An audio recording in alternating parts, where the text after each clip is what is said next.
G'day Spurs fans, Paul the Hotspur hippie here. The only psychedelic soccer show on the internet, out in the wild again.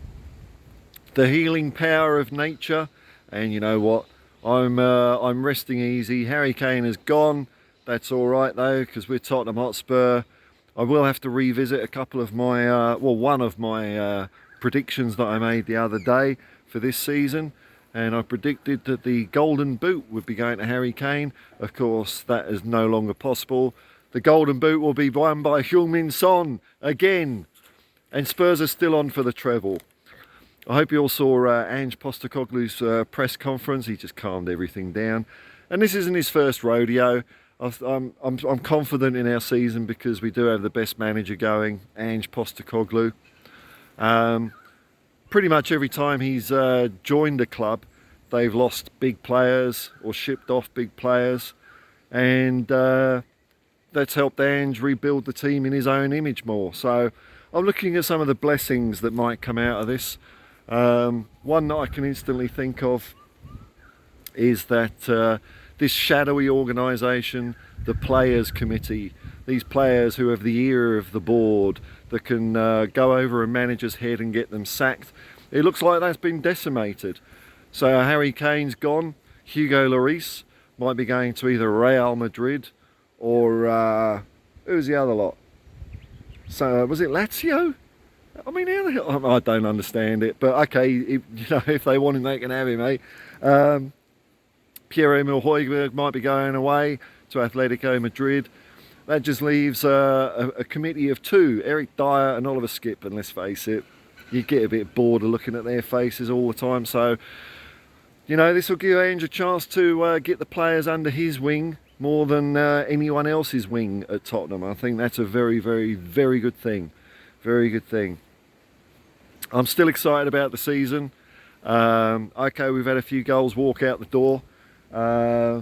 But onwards and upwards, it's up to other players to pick up that where we left off. And I think you know, having a new choice of captain, that's going to be interesting. There's a few players that could put their hats in the ring for that one. Could it be someone like Basuma or Son, Maddison? Hopefully it's not Eric Dyer. I mean, if he gets it, I suppose Ange picked him, but bloody hell, Ange, don't make it hard for me, man. Don't make it hard. Don't do Eric Dyer. You stuck him on the other night against Barcelona and he was toilet. So hopefully Ange has seen the true Eric Dyer. Although, wouldn't it be funny, be very Tottenham for us to lose Harry Kane and then we win the FA Cup and Eric Dyer lifts the FA Cup. Could you believe it? But you know what? Things can happen in football. Harry Kane is going off to hunt for a trophy, and I'm definitely not ruling out for 1 second that Tottenham aren't capable of winning a trophy this season. We've still got the secret weapon of Ange Postecoglou. We've made some good signings, you know, it's a nice clean slate for the guy. He isn't. There's not as much baggage around. I think.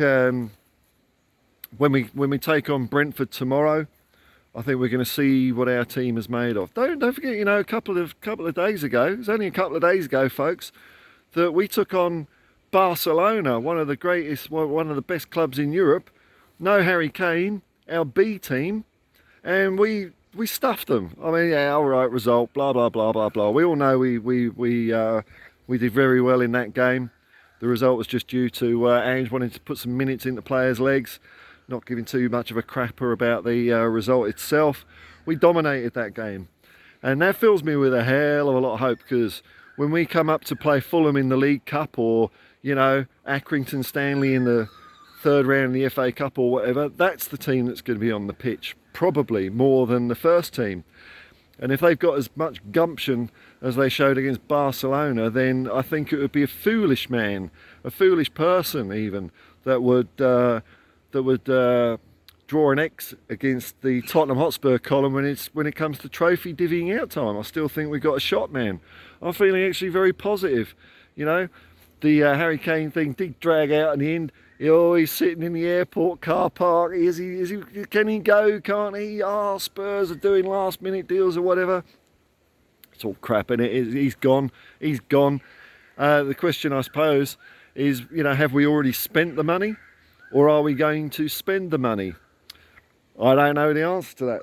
Time will tell on that one. Ange seems to be hinting that we're going to be getting more players in to bolster up the team, which ain't a bad thing. But you know what? Yep, my positivity has returned in full force. It really has. I'm excited about this season. I'm excited because as well as this dog and pony channel I'm doing here, I'll be doing pre-match build-ups on the Irish Hotspur channel. He usually does his pre-matches about, I don't know, 2 or 3 hours before a game. And then I'll also be now and then on We Are Tottenham TV, the home of Tottenham Hotspur on the internet, on their channel. They do theirs about an hour and a half before kick-off. So I'm excited about that, because I do enjoy talking a bit of Spurs with some nice people. And Irish Hotspur and We Are Tottenham TV are some of the nicest people I've met since I've been doing this lark. And I've always watched their channels, and it's nice to be part of it, seeing if I can add some stupid hippie sizzle or something like that. So I'm excited for the upcoming season. The challenges of where the goals are going to come from without Kane. I think we're going to be okay, man. I think we're going to be okay. Maybe instead of us winning games 5-1, we're going to win them 4-1. That's all right. We'll do. And you know what? It's all over, eh? It's all finished. This Harry Kane thing has been hanging over the club for over 2 years now. Is he going to stay? Is he going to go? And we all know the answer. It's done. It's finished. I'm not going to be, I'm not going to follow his fortunes at Bayern Munich. I don't care. Maybe get a tin of white Dulux for his mural. I don't know. Is that a bit of overkill? I don't know. It usually takes a little while, maybe when someone finishes their career, for them to be welcomed back into my heart again sometimes, when they retire or something. But, I suppose I'll chip in, faithful servant to the club, good luck and all that, but I don't really care. Because I want Tottenham to have some silverware this year. And the one thing that we've got that other teams haven't got is Ange Postecoglou. And that's it, man. That's what it's going to come down to. It looks like other teams are having a fun old transfer window as well, apart from Tottenham. And all that Liverpool-Chelsea day Barclay is still going on for Caicedo. Don't know what's going on there. So we're not the only Muppets in town, but we're the only Muppets with Ange with his hand up the glove doing that. All the others have got people like Klopp. Klopp, he's a bit tired, isn't he? He's a bit tired. Pep's always a chance, isn't he? I wish that guy had a chink in his bloody armour, but I just don't know what it is. But Klopp definitely is looking a bit tired. Who else there? Eddie Howe, flash in the pan. Howe at Newcastle United. Yeah, the crest with Newcastle's crest for some reason has got the mythical creature, the werehorse. It's half seahorse, half horse. Seahorses don't have hooves. Newcastle, sort it out. Get your biological knowledge right. Who else was in the top 4? Arsenal. They're going to be bloody useless. Chelsea are going to be crap because they got a manager they don't want, and the manager doesn't want to be there, and they're owned by a complete basket case, egotistical billionaire that doesn't know his arse from his elbow. So Chelsea are going to be propping up the bottom half of the table. Who else is there? All the Moneyball teams like Brighton and Brentford. We're going to show them the difference between Moneyball and football this year, because we're going to be playing great scintillating football while they'll be looking at their spreadsheets for another bargain. They're going to be occupied with all that old rubbish while we're marching up the Premier League, storming the barricades, knocking down Highbury. We're coming for you, Arsenal. We're coming for you. So yeah, nothing is going to shake me from my my predictions the other day. I think we're in for a good title tilt this year. Could come our way, you never know. Funny things happen in football. If Arsenal hadn't have choked, they would have won it last year. If we're in that position, we ain't choking. Could be good. FA Cup, nailed on. Tottenham Hotspur. It's lucky for Spurs when the year ends in 4th, probably. No, is it? UEFA Cup, we won that in '84. That'll do. We'll celebrate our 40 years of glory in Europe with another cup win. There we go.